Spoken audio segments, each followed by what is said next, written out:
امام، نبی کی حدیثیں سنانے والے، یہ تیرے ساتھ کیا ہو رہا ہے؟ کہا بادشاہ چاہتا ہے میں اس کی مرضی کا فتویٰ دے دوں، اور میں کہتا ہوں بادشاہ اگر تو نے فتویٰ مالک کے قلم سے لکھوانا ہے، مالک کی 2 ہی شرطیں ہیں، تیسری نہیں، اپنے مسئلے کی دلیل یا رب کے قرآن سے دکھا دے یا محمد کے فرمان سے دکھا دے، مالک مہر لگا دے گا۔ اور اگر تیری بات نہ عرش والے کے قرآن سے ثابت نہ مدینے والے کے فرمان سے ثابت، مالک کی گردن کٹ سکتی ہے، محمد کی حدیث کے خلاف فتویٰ نہیں دے سکتا۔ یہ اہل حدیث کا امام، یہ اہل سنت کا امام، یہ اہل ایمان کا قائد جو استقامت کا پہاڑ بن جاتا ہے، بادشاہ کے ظلم و ستم کو برداشت کر لیتا ہے، لیکن محمد کے دین کو بدلنے کی جرت کرنے والوں کے سامنے دیوار بن جاتا ہے۔ لوگوں، یہ ہمارے اسلاف ہیں۔ آخری بات کر کے بات ختم کرتا ہوں، یہ ہمارے اسلاف ہیں۔ ہم صحابہ کو ماننے والے ہیں یا نہیں؟ کیا خیال ہے؟ صحابہ کو مانتے ہو؟ کوئی ایسا ہے جو صحابہ کو نہ مانے؟ سب مانتے ہیں۔ ان سے رشتہ جوڑتے ہو اپنا اور دعویٰ کرتے ہو کہ صحابہ کے صحیح جانشین کون ہیں؟ صحابہ کے ہاتھ میں کتنی چیزیں تھی؟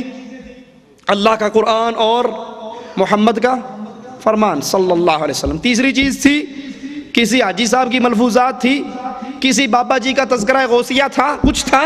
اللہ کا قرآن تھا، محمد کا فرمان تھا۔ آج اگر صحابہ کے سچے جانشین ہیں تو یہ اہل سنت ہیں، یہ اہل الحدیث ہیں، جن کے ہاتھ میں عرش والے کا کرام ہے، مدینے والے کا فرمان ہے۔ رب نے تیسرا ہاتھ نہیں دیا، محمد نے تیسری چیز نہیں تھمائی، ایک میں قرآن، دوسرے میں حدیث۔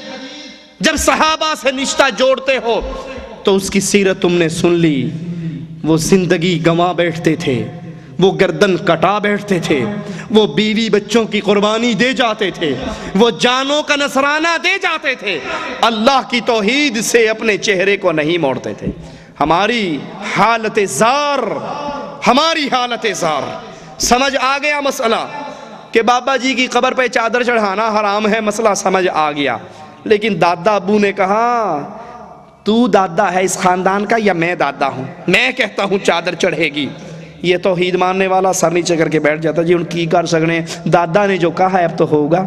باپ کہتا ہے ہمارے خاندان میں 20 سال سے 11ویں چل رہی ہے، تو کیسے کہتا ہے؟ خاندان کے سامنے، برادری کے سامنے، قوم اور قبیلے کے سامنے، بیوی اور بچوں کے سامنے یا معاشرے کے سامنے لا الہ الا اللہ سے گردنیں موڑ لینے والوں، قیامت کے دن اللہ کو کیا منہ دکھاؤ گے؟ قیامت کے دن ابو بکر و عمر و عثمان و علی سے کیسے رشتہ جوڑو گے؟ انہیں کیسے کہو گے ہم تیرے ماننے والے ہیں، ہم تمہارے علم کو تھامنے والے ہیں، ہم تم سے دوستی کرنے والے ہیں، دنیا میں بھی تمہارا دم بھرتے تھے، آج بھی تمہارے ساتھ جانے کے متمنی ہیں۔ اور اگر انہوں نے جواب میں کہا ہم سے رشتہ جوڑنے والوں، ہم نے تو اپنی ماں کو چھوڑا، اپنے باپ کو چھوڑا۔ ابو بکر کو کہا تھا عبد الرحمن نے، بابا بدر میں 3 دفعہ تلوار اٹھی تھی، نیچے تیرا چمکتا ہوا چہرہ، باپ کا چہرہ، باپ کی محبت بھرا چہرہ نظر آیا تھا، بابا میں نے ہاتھ کو روک لیا تھا کہ بابا کو نہیں مارنا۔ جواب میں مواحدوں کے امام نے کہا تھا، خلیفہ رسول نے کہا تھا، عبد الرحمن خوش نصیب ہے تو، میری تلوار کے نیچے تیرا چہرہ ایک مرتبہ نہیں آیا، اور رب محمد کی قسم اگر تیرا چہرہ ابو بکر کی تلوار کے نیچے آ جاتا، لختے جگر نہ سمجھتا، رب اور رسول کا دشمن سمجھ کے تیری گردن کو کاٹ ڈالتا۔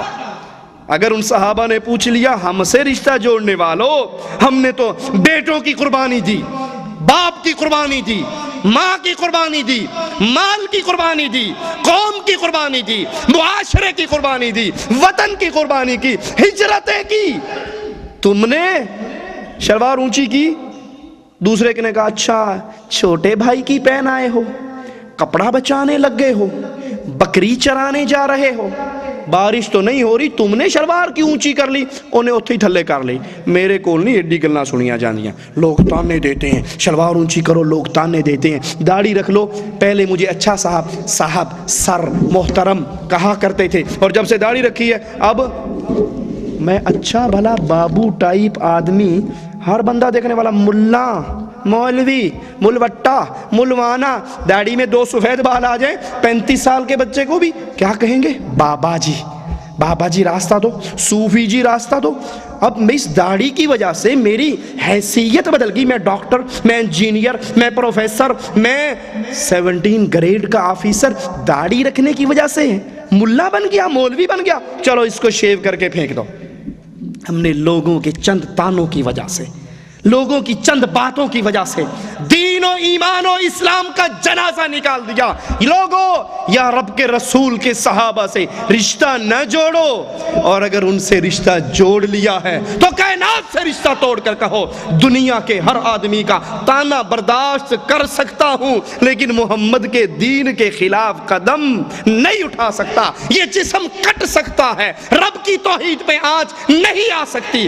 جب اس طرح استقامت کے پہاڑ بنو گے تو پھر ضرور انشاءاللہ ہمارا وہ حال ہوگا، ہماری وہ حالت ہوگی جو اللہ عز و جل اپنی کتاب کے اندر بیان فرماتا ہے کہ جب ایسے لوگوں کی موت کا وقت آتا ہے، جب ایسے لوگوں کو اٹھایا جاتا ہے، ان الذین قالوا، بے شک وہ لوگ جنہوں نے کہا ربنا اللہ، اللہ ہمارا رب ہے، اللہ مشکل کشا ہے، اللہ حاجت روا ہے، اللہ بگڑی بنانے والا ہے، اللہ رزق دینے والا ہے، اللہ اولاد دینے والا ہے، اللہ صحت دینے والا ہے، اللہ بری کرنے والا ہے، اللہ حکومت دینے والا ہے، اللہ حکومت چھیننے والا ہے۔ ثم استقاموا، پھر اللہ کی توحید پہ قائم ہو گئے، پھر اللہ کی توحید پہ ڈٹ گئے، پھر اللہ کی توحید پہ قدموں کو جما لیا، پھر توحید کے تقاضوں کو پورا کیا۔ اللہ داتا ہے، حجویری داتا نہیں ہے۔ اللہ غریبوں کو پالتا ہے، غریب نواز ہے، اجمیر والا غریب نواز نہیں ہے۔ اللہ مشکل کشا ہے، علی مشکل کشا نہیں ہے۔ اللہ بری کرنے والا ہے، اسلام آباد کا بابا بری نہیں کر سکتا۔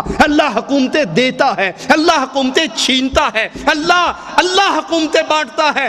مان سیرے کا دھنک کے شاہ ڈنڈے مار کر حکومتیں نہیں دے سکتا۔ ثم استقاموا، پھر اس توحید پہ قائم ہو گئے، پھر ان کے اوپر تتنزل علیہم الملائکہ، فرشتے آسمان سے اترتے ہیں۔ ان کی موت کا وقت آتا ہے، آسمان سے فرشتے آتے ہیں، کہتے کیا ہے؟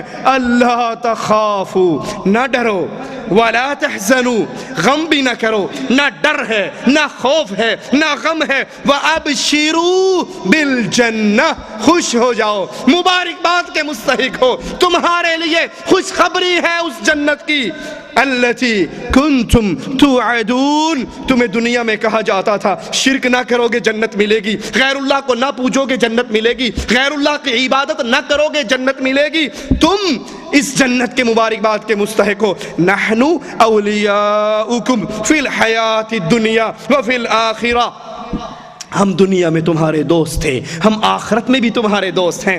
مواحدوں کی قبر میں فرشتے ان کے دوست، مواحدوں کے موت کے وقت فرشتے ان کے دوست، مواحدوں کو اٹھانے کے وقت فرشتے ان کے دوست۔ نحن اولیاؤکم فی الحیات الدنیا، یا جبریل، یا میکائیل، یا اسرافیل کے تعویذ گنڈے کوئی اور لکھا کرتا تھا، اور فرشتے محبت کے دعوے کسی اور کے ساتھ کر رہے، ہم تمہارے لیے دوست تھے دنیا میں آخرت میں۔ وَلَكُمْ فِيهَا مَا تَشْتَهِي أَنفُسُكُمْ وَلَكُمْ فِيهَا مَا تَدَّعُونَ، جو جی میں آئے گا اس جنت میں ملے گا، جو ڈیمانڈ کرو گے وہ پوری کی جائے گی۔ نُزُلًا مِّن غَفُورٍ رَحِيمٍ، یہ عرش والے کی طرف سے، یہ غفور اور رحیم کی طرف سے تمہارے لیے میزبانی ہے۔ اللہ سے دعا ہے اللہ ہمارے گناہوں کو معاف فرمائے، اللہ ہماری خطاؤں کو معاف فرمائے، اللہ ہماری سیاہکاریوں کو معاف فرمائے، اللہ ایمان پہ استقامت نصیب فرمائے، اللہ توحید پہ استقامت نصیب فرمائے۔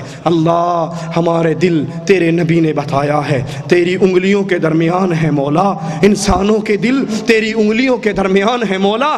اللہ ہمارے دلوں کو اپنی اطاعت پہ پھیر دے، ہمارے دلوں کو اپنے دین پہ پھیر دے۔ اللہ ہمیں ہدایت کے بعد دوبارہ گمراہی کے راستے پہ نہ چلانا، اللہ ہمیں موت اس حال میں دینا ہم لا الہ الا اللہ کا آوازہ لگا رہے ہوں، لا الہ الا اللہ کی دعوت دے رہے ہوں، اور اس لا الہ الا اللہ کی دعوت کے بدلے میں مشرک ہمارے سینے میں تیری توحید کے غصے میں آ کر ہمارے سینے میں گولیاں اتار رہا ہو، ہماری روح نکل رہی ہو، اور اللہ تو ہم سے راضی ہو کہ اپنی جنتیں ہمارے لیے کھول رہا ہو۔ اللہ اس حال میں ہمیں اٹھانا، اس حال میں ہمیں موت دینا، اس حال میں ہمیں اپنے پاس بلانا، تو ہم سے راضی ہو۔ اللہ ہم تجھ سے راضی ہوں، اللہ ہمیں اس حال